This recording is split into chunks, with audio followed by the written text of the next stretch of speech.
इमरान खान साहब जो हैं वो उनकी तारीखें जो हैं समात अपीलों की समात जो है वो मुकर्रर हो गई है। इमरान खान साहब की दोनों अपीलों पर इस्लामाबाद हाई कोर्ट ने खुसूसी बेंच तश्कील दे दिया है और जस्टिस आमिर फारूक साहब चीफ जस्टिस हैं और जस्टिस मियां गुल हसन औरंगजेब, तो ये दोनों डिवीजन बेंच है और दोनों ऑनरेबल जजेस पीर को समात करेंगे। और साइफर केस में शाह महमूद कुरैशी की अपीलें भी पीर को ही समात के लिए मुकर्रर कर दी गई हैं। बुशरा बीबी की तोशाखाना अपील भी समात के लिए मुकर्रर कर दी गई है और इमरान खान साहब, शाह महमूद कुरैशी और बुशरा बीबी तीनों की सजाएं और अपीलें की गई हैं, सजाएं मुअत्तल की जाएं और उनकी रिहाई अमल में लाई जाए ताकि मामलात को आगे बढ़ाया जाए। और फैसल जावेद ने आज गुफ्तगू की है। उन्होंने कहा जी, अल्लाह ने मौका दिया, इंसान हकीकत के करीब आ जाता है। जितने मासूम और बेगुनाह लोग हैं, दुआ है अपनों में वापस आ जाएं। इमरान खान साहब, इनकी अहलिया समेत जितने बेगुनाह लोग गिरफ्तार हैं, सब रिहा होंगे और मियांवाली से इमरान खान साहब इलेक्शन लड़ेंगे और वजीर आजम पाकिस्तान का वो हल्फ उठाएंगे। और 9 मई के बाद आप सब मंजर आम पर उन्होंने सवाल पूछा गया था कि सब मंजर आम पे आ गए हैं 9 मई के बाद, तो उन्होंने कहा कि इमरान खान साहब का 9 मई के हवाले से मौकफ क्लियर है, इस पर जुडिशल इंक्वायरी होनी चाहिए। फैसल जावेद ने अपना मौकफ दोहराया और जो भी गुनाहगार है उनको सजा मिलनी चाहिए और जो पीटीआई वाले नजर आते हैं उनको उठा लिया जाता था और लोग बहुत एहतियात कर रहे थे। कानून नाम की कोई चीज होनी चाहिए, कानून और इंसाफ हो तो हाजिर हैं, अदालतों में सब जाने के लिए हाजिर हैं, अदालतों में सामने सरेंडर करने के लिए तैयार हैं, लेकिन यहाँ पे कानून नहीं था, इंसाफ नहीं था और सिर्फ पाकिस्तान तहरीक इंसाफ में होना एक जुर्म था और उसके तहत सारी की सारी कार्रवाई की गई। किसी ने कोई गलत काम नहीं किया, मईशत समेत तमाम चीजें अदल और इंसाफ से जुड़ी हुई हैं।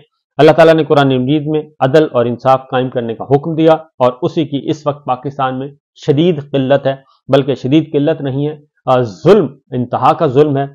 और इलेक्शन बुनियादी तौर पर इस वक्त फॉर्म 45 है जो कि पाकिस्तान के अवाम ने वोट दिए हैं वो है, और दूसरा 47 फार्म है जो कि बनाया हुआ है कहाँ पे, ड्राइंग रूम में बैठ के फैसले किए गए हैं। ये 47 फार्म जो है फलां फलां अराकीन को, फलां फलां जमातों को जारी कर दिए जाएं और लोग जाएं भाड़ में, जमहूरियत जाए भाड़ में, आइन जाए भाड़ में, ये सब कुछ किया गया और इसमें कोई रॉकेट साइंस नहीं है, ये सब कुछ किया गया। तो सेनेटर फैसल जावेद साहब ने जी आज भरपूर तरीके से अपनी नुमाइंदगी की है और उन्होंने कहा कि जिंदगी सबकी खत्म होनी है, दुनिया फानी है, बस अल्लाह की ज़ात बाकी रह जाएगी और उसी अल्लाह की ज़ात नहीं रहना है। मुराद सही से कोई राब्ता नहीं, तस्वीरें जाली हैं, अल्लाह उनको अपनी हिफ़्ज़-ओ-अमान में रखे। जब तक जिंदा रहना है, देखना है कि हम नहीं लोग कितने खुश हैं और अदल इंसाफ ज़रूरी है। हमें इलेक्शन कैंपेन नहीं करने दी गई, जिस तरह इलेक्शन में हुआ मुल्क की तारीख में आज तक नहीं हुआ। और उसके बाद पीटीआई बल्ले के बगैर और नवाज शरीफ के वोटों के बगैर जीतने की बात बिल्कुल दुरुस्त है और हमें अदालतों पर पहले भी यकीन था, हर जगह पेश होते रहे हैं और इमरान खान साहब भी पेश हुए, हम भी पेश होते रहे हैं, लेकिन ज़रूरी है कि इंसाफ जो है वो होता हुआ नजर आए। तो ये सिचुएशन है जी।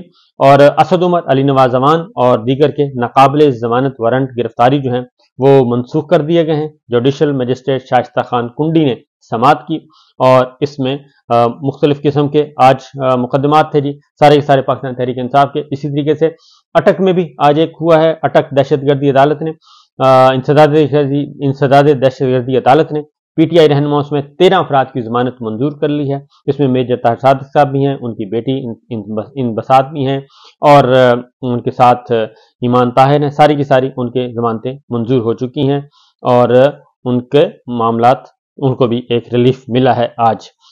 तो ये सिचुएशन है जी, अब देखते हैं। और इसके साथ साथ अल-कादर ट्रस्ट में जो दरखास्त जमानत है इमरान खान साहब की और उनकी भी वो भी आ चुकी है और जस्टिस आमिर फारूक साहब और जस्टिस तारिक महमूद जहांगीरी साहब 2 रुकनी बेंच 26 फरवरी को ये समात करेगा।